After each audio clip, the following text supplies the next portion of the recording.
வணக்கம். ஒரு முக்கியமான தேடலோட தனிப்பட்ட பக்கங்களுக்குள்ள நாம இன்னைக்கு போகப் போறோம். ம் ஜார்ஜ் குர்ஜீஃப் அவரோட போதனைகளை ஃபாலோ பண்ண ஒருத்தரோட டைரி இது. குறிப்பா மதாம் டி செல்ஸ்மேன் அப்படிங்கிற அவரோட டீச்சர் கூட அவருக்கு ஏற்பட்ட அனுபவங்களை பத்தி இது பேசுது. ஆமா. இந்த டைரி குறிப்புகள் ஒரு ஆன்மீக பயணத்தோட நேரடி பதிவு மாதிரி. வெறும் ஐடியாஸ் இல்லாம நிஜமான அனுபவங்கள், உள்ளுக்குள்ள நடந்த போராட்டங்கள், சில ஆச்சரியமான மூமெண்ட்ஸ், அப்புறம் ரொம்ப தெளிவான கைடன்ஸ் இதுல இருக்கு. நம்ம நோக்கம் என்னன்னா, இந்த அனுபவங்கள்ல இருந்து உங்களுக்கு, அதாவது கேக்குறவங்களுக்கு பயனுள்ள, கொஞ்சம் யோசிக்க வைக்கிற விஷயங்களை எடுத்து தர்றதுதான். இது ஒரு முழு லைஃப் ஸ்டோரி இல்ல, ஆனா ஒரு குறிப்பிட்ட காலம், ஒரு குறிப்பிட்ட உறவோட ஆழமான பதிவுகள்னு சொல்லலாம். கரெக்டா சொன்னீங்க. இந்த பாதை எல்லாரும் போற ஒரு ஹைவேஸ் மாதிரி இல்ல. இது ஒரு சின்ன ஒத்தையடி பாதை மாதிரி. தொடர்ந்து அதுல போயிட்டே இருக்கணும், இல்லனா செடி கொடி வளர்ந்து மூடிடும். ஆமா. இந்த பதிவுகளே அந்த பாதைய மத்தவங்களுக்காக திறந்து வைக்கிற ஒரு முயற்சி தானா அந்த டைரி எழுதினவர் சொல்றாரு. எப்படி நம்ம உள் ஆற்றல் ஒரு பெரிய உண்மைக்கு சேவை செய்ய முடியுங்கிற தேடல் எது காட்டுது. சரி சரி. அப்போ நாம நேரா அந்த அனுபவங்களுக்குள்ள போயிடலாம். இந்த டைரியோட சென்டர் பாயிண்ட் மதாம் டி சல்சுமன். ம் தேடுறவர் அவரை முதல்ல பார்க்க போன அனுபவமே ஒரு மாதிரி சுவாரஸ்யமா இருக்குது. பாரிஸ்ல டைம்க்கு போகணும்னு கிளம்பினா மெட்ரோ ரயிலே நகரலியாம். ஒரே கன்ஃபியூஷன். ஆமா, கடைசியில லேட்டா தான் போயிருக்காரு. ஆனா மதாம் டி சால்சுமன் ரொம்ப அமைதியா, எந்த டென்ஷனும் இல்லாம ரொம்ப புரிதலோட அவரை வரவேற்றிருக்கிறாங்க. இதுவே அவங்களோட அப்ரோச்சை புரிஞ்சுக்க ஒரு நல்ல ஆரம்பம். அவங்களோட அணுகுமுறை பத்தி இன்னும் கொஞ்சம் சொல்லுங்களேன். டைரியில எப்படி இருக்கு? ரொம்ப நேரடியா இருந்துச்சா, அதே சமயம் உள்ளுக்குள்ள ஒரு ஆழமான அன்பும் அக்கறையும் இருந்ததை அந்த தேடுறவர் உணர்ந்திருக்காரு. அவங்க வெறும் ஐடியாஸை மட்டும் சொல்றவங்க இல்ல. ஓ, அவங்க இருப்பின் அறிவியல சயின்ஸ் ஆஃப் பீயிங் கொண்டு வந்தவங்கன்னு சொல்றாரு. இது ஏதோ தியரி மேட்டர் மட்டும் இல்ல, பிராக்டிக்கல் அனுபவம்.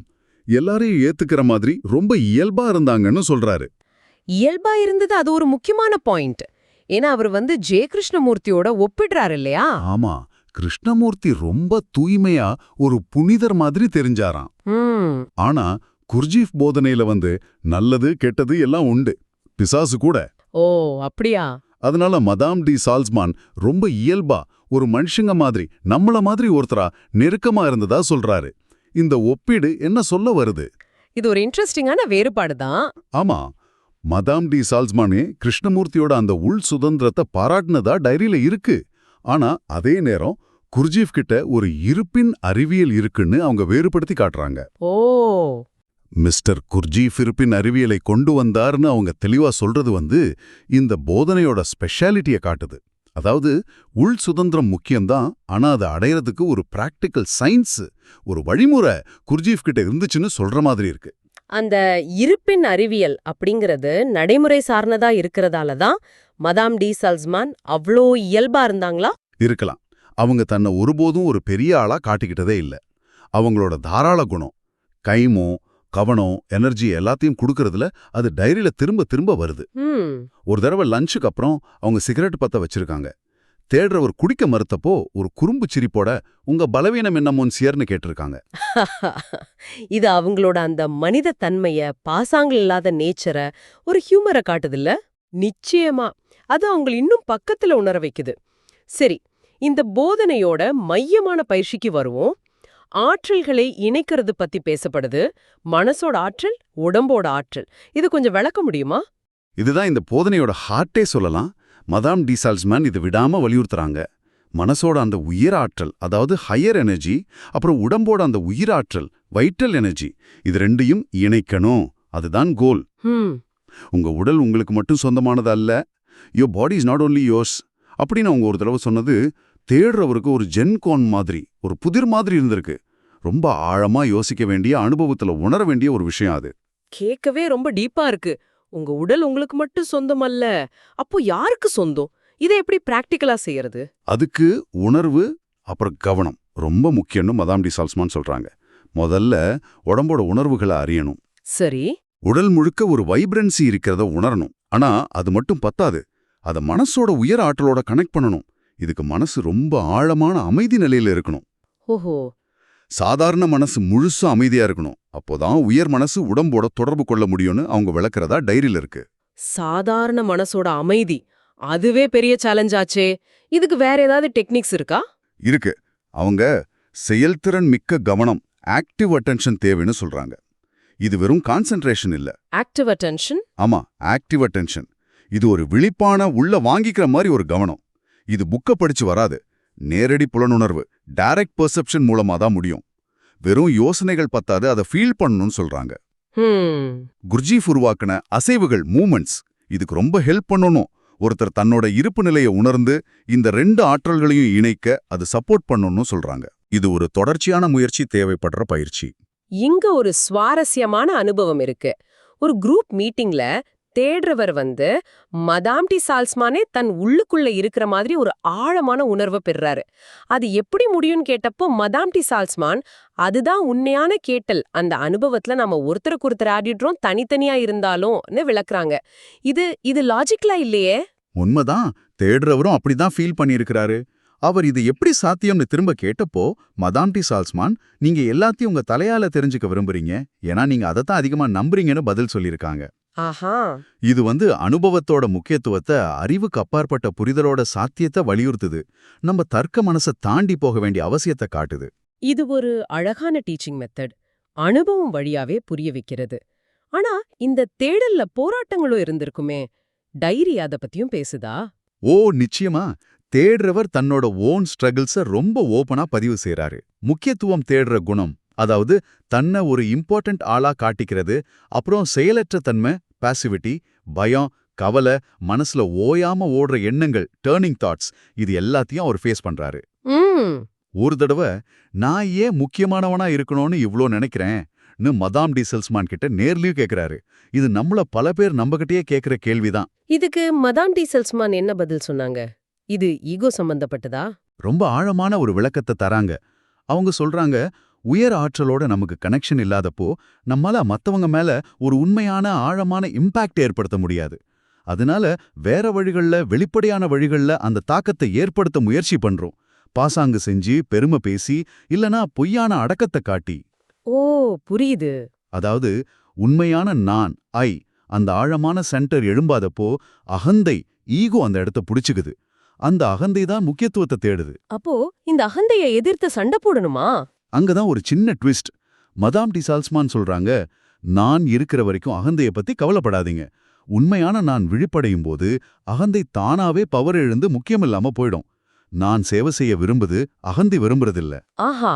இது அகந்தைய நேரடியா அட்டாக் பண்றதை விட உண்மையான நானை வளர்க்கறதுல, அந்த ஹையர் எனர்ஜியோட கனெக்ட் ஆகுறதுல கவனம் செலுத்த சொல்லுது. இது போராட்டத்துக்கான அப்ரோச்சே மாத்துது. சரி, செயலற்ற தன்மை, பாசிவிட்டி பத்தி என்ன சொல்றாங்க? அதுவும் ஒரு பெரிய தடையா இருக்குமே. ஆமா, பாசிவிட்டிக்கு எதிரா போராட அவங்க இன்னும் கொஞ்சம் டைரக்டான அட்வைஸ் தராங்க. நீங்க உயர் ஆற்றலோட இணைப்பு இல்லாம இருக்கீங்கங்கிற உண்மையை நேருக்கு நேரா பாருங்க. அதிலிருந்து தப்பிக்காதீங்க. மன உறுதியும் செயல்திறன் மிக்க முயற்சியும் தேவை. Stay in front of the fact that you are not connected. Will and active initiative are needed அப்படின்னு சொல்றாங்க. இத அவங்க தன்னார்வ துன்பம்னு சொல்றாங்க. தன்னார்வ துன்பமா? அது என்ன? அதோட அர்த்தம் வேணுனே கஷ்டத்தை வரவழைக்கிறது இல்ல.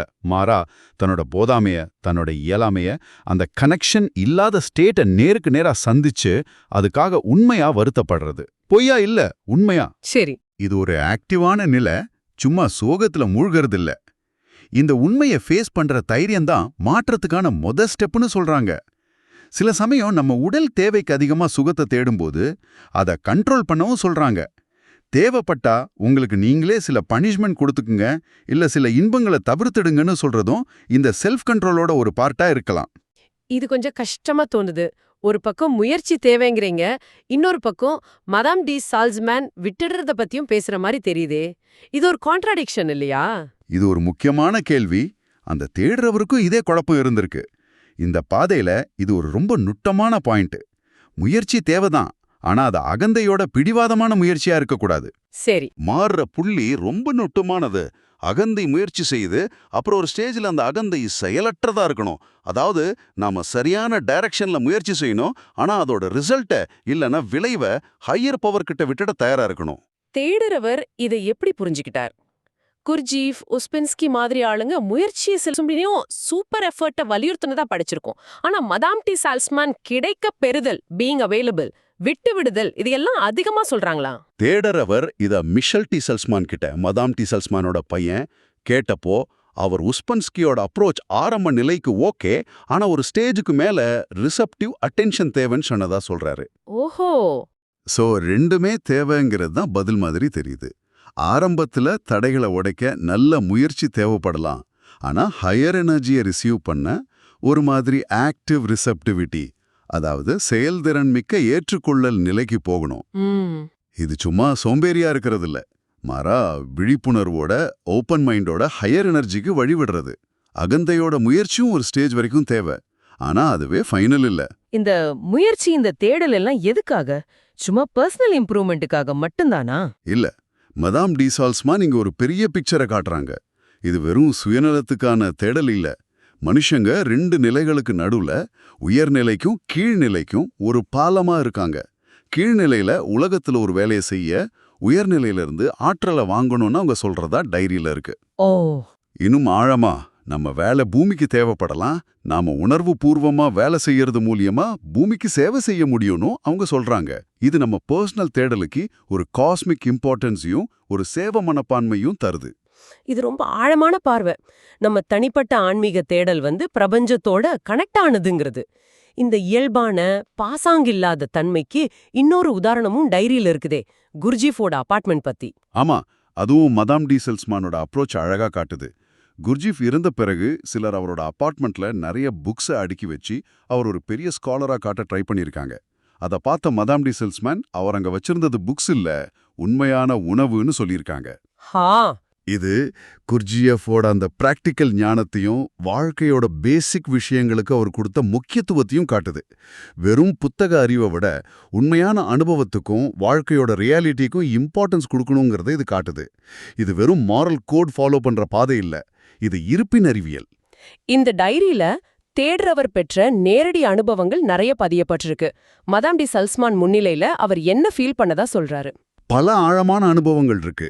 மதாம் டி சல்ஸ்மான் பக்கத்துல இருக்கும்போது தேடுறவர் ஒரு மாதிரி வித்தியாசமான சுதந்திரத்தை உணர்றாரு. அதே சமயம் அந்த சுதந்திரம் ஒரு பொறுப்புணர்வோடு வர்றதையும் உணர்றாரு.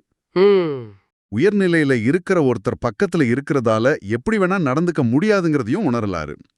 திரு குர்ஜீஃப் முன்னிலையில ஒருத்தர் அசாதாரண சுதந்திரத்தை உணர்ந்தார், ஆனா எப்படி வேணா நடந்துக்க முடியாது.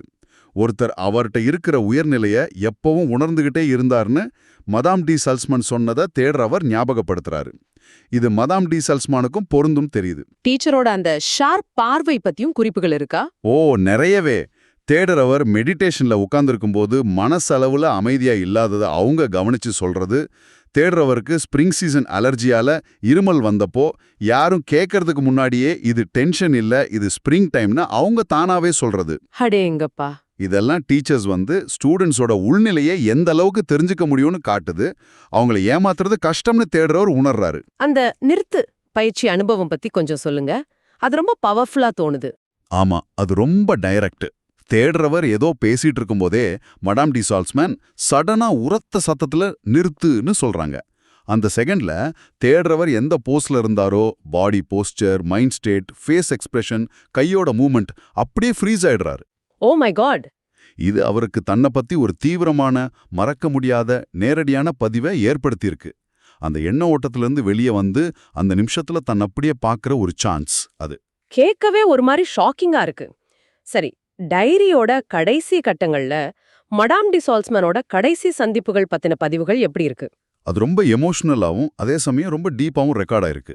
1990ல் அவங்களோட 90களோட கடைசியில உடம்பு ரொம்ப முடியாம போயிடுது. நடக்கவே கஷ்டப்படுறாங்க, உடம்பு வலியால முகம் மாறுது. ஆனாலும் தேடுறவர் சொல்றாரு, அவங்களோட அந்த சாரம், அந்த ஆழமான உள்ளிருப்பு, அந்த பார்வை அது கொஞ்சம் கூட மாறல. உடம்பு தளர்ந்தாலும் உள்ள இருக்கிற அந்த எனர்ஜி குறையல. மரணம் பக்கத்துல வரும்போது அவங்க டீச் பண்ணாங்களா? ஆமா, சாவுக்கு அப்புறமும் தொடர்ற ஆற்றல் பத்தியும், ரெண்டாவது உடல், செகண்ட் பாடி வளர்க்கறதோட முக்கியத்துவம் பத்தியும் அவங்க பேசினதா குறிப்பு இருக்கு. இந்த ரெண்டாவது உடல்ங்கிறது குர்ஜீஃப் டீச்சிங்ஸ்ல வர்ற ஒரு முக்கியமான கான்செப்ட். மரணத்துக்கு அப்புறமும் நிலைச்சு நிக்கக்கூடிய, உணர்வுபூர்வமா வளர்க்கப்படுற ஒரு சூட்சுமமான உடல், இல்லனா ஆன்ம வாகனம்னு சொல்லலாம். குர்ஜீஃபோட இறப்பு பத்தி அவங்க ஷேர் பண்ணதும் இங்க முக்கியம். அவர் குர்ஜீஃப் சாகிற நிலைமையில என்னை கூப்பிட்டு, நீ இங்கே இரு, நான் வெளியே போறத பாருன்னாரு. அப்புறம் அவரோட ரெண்டாவது உடல் முதல் உடலை விட்டு வெளியே போச்சு. அது ரொம்ப அற்புதமா இருந்துச்சுன்னு மதாம் டி சல்ஸ்மான் சொன்னதா தேடுறவர் பதிவு செய்யறாரு. இது மரணத்தை பத்தி ஒரு வேற ஆங்கிள காட்டுது. இது உண்மையிலே ஆழமான நம்பிக்கை அப்புறம் அனுபவத்தோட வெளிப்பாடு. இவ்ளோ கைடன்ஸ், இவ்ளோ அனுபவங்களுக்கு அப்புறம் தேடுறவர் மதாம் டி சல்ஸ்மான் மேல தனக்குள்ள கடமையை எப்படி உணர்றாரு? அவர் மதாம் டி செல்ஸ்மேன் மேல ஒரு பெரிய கடன்பட்ட மாதிரி உணர்றாரு. ஆனா அந்த கடனை பணத்தாலேயோ இல்ல சும்மா தேங்க்ஸ் சொல்றதாலேயோ தீர்க்க முடியாதுன்னு புரிஞ்சுக்கிறாரு. சரி. உண்மையான கட்டணம் வேலையின் மூலமே செலுத்தப்படுகிறதுங்கிற மதாம் டி செல்ஸ்மேனோட வார்த்தைகளை ஞாபகப்படுத்துகிறாரு. அதாவது இந்த போதனையின்படி வாழ்றதும் பிராக்டிஸ் பண்றதும் சேவை செய்யறதும் தான் உண்மையான நன்றி சொல்ற விதம். இறுதியா அவர் என்ன முடிவுக்கு வராரு? ஒரு அழகான புரிதலுக்கு வராரு. ஒருவேளை மதாம் டி செல்ஸ்மேனை ஹெவன்ல மீட் பண்ணா அவங்க அவர்கிட்ட நீ ஜெயிச்சியா, நீ ஞானம் அடைஞ்சிட்டியானோ கேட்க மாட்டாங்க. அப்ப என்ன கேட்பாங்க? மாறா நீ உதவினாயா, Did you help? இதுதான் கேட்பாங்கன்னு உணர்றாரு. இது மறுபடியும் அந்த சேவையோட முக்கியத்துவத்தை இந்த பணி தனக்காக மட்டுமில்ல மத்தவங்களுக்காகவும் பூமிக்காகவும் தாங்கிறத வலியுறுத்துது. இந்த பதிவுகள் வழியா போனது ஒரு ஆழமான அனுபவமா இருந்துச்சு. இது வெறும் தியரி இல்ல. ஒரு மனுஷனோட உண்மையான தேடல், அவனோட கஷ்டங்கள், அவனோட டீச்சரோட கைடன்ஸ், அவனோட புரிதல்கள் எல்லாம் சேர்ந்த ஒரு பயணம். ஆமா, ஏற்றத்தாழ்வுகள் உண்டு, சேலஞ்சஸும் உண்டு. மதாம் டி செல்ஸ்மானோட போதனையோட சாரம் செல்ஃப் அவேர்னஸ். ஈகோவோட நேச்சரை புரிஞ்சுக்கிட்டு அதை ஹேண்டில் பண்றது, பாடி மைண்ட் எனர்ஜியை கனெக்ட் பண்றது, அந்த வாலண்டரி சஃபரிங்கை ஏத்துக்கிறது, அப்புறம் கடைசியா ஒரு ஹையர் பர்பஸுக்காக சேவை செய்யறது. இது எல்லாமே தேடுறவரோட நேரடி அனுபவங்கள் மூலமா நமக்கு விளக்கப்பட்டிருக்கு. இந்த பாதைக்கு தேவைப்படுறது என்னன்னு சுருக்கமா சொல்லணும்னா, தொடர்ச்சியான நேர்மையான முயற்சி, தன்னோட குறைகளையும் அந்த கனெக்ஷன் இல்லாத நிலைமையையும் நேருக்கு நேரா பார்க்குற தைரியம். நீங்க முன்னேற்றம் காணலங்கிற உண்மையை நேருக்கு நேரா பாருங்க. Stay in front of the ஃபேக்ட்ங்கிற மதாம் டி செல்ஸ்மானோட அட்வைஸ் தான் இதோட கீ. அது ஈஸி இல்ல, ஆனா ரொம்ப அவசியம். நிறைவா கேக்குற உங்களுக்காக ஒரு சிந்தனையை விட்டுட்டு போறோம். இந்த டைரியோட முடிவுல தேடுறவர் ரிக்வேதத்துல இருந்து ஒரு லைனை சொல்றாரு. இன்னும் விடியாத விடியல்கள் பல உள்ளன. ஒரு தேடல் எப்பவும் முடியறதில்ல. உங்க சொந்த வாழ்க்கை பயணத்துல உங்களுக்காக இன்னும் என்ன விடியல்கள் காத்துட்டு இருக்கலாம்? எந்த அனுபவங்கள்ல இருந்து நீங்க எதை எடுத்துக்கிறீங்க? இந்த உண்மையை நோக்கி நீங்க போக விரும்புறீங்க? கொஞ்சம் யோசிச்சு பாருங்க.